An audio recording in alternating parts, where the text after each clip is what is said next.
ফরহাদ পাগলে পাগল হলে আমি তো আর জানি না। মায়া বুঝাচ্ছেন, এমন মায়া মানে তাকে দেখলেই তার মানে মায়ায় আকৃষ্ট হয়ে যায়। বুঝতে পারছেন? ছিলটা মধু করতে গাইতাম গান। অনেক দূরে যাইব।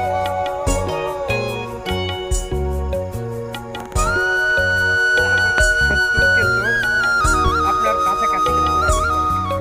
কি কিন্তু বলতে পারবেন না। এখন আপনি তার সকলেই সাবধানে থাকবেন।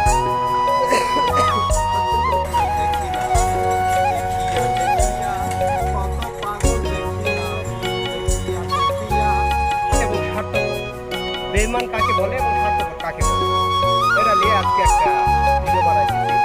বেঈমান হলো তো লুট করলো, আবার ধরুন যে একজন ব্যক্তিকে ছুঁড়ে ফেলে দিয়ে চলে গেল, এটা বলে বেঈমান এবং স্বার্থপর হয়ে গেছে, সন্ধ্যা লেগে গেছে। ভিডিও তো আর বানানো যাচ্ছে না, ফ্লাশ দিয়ে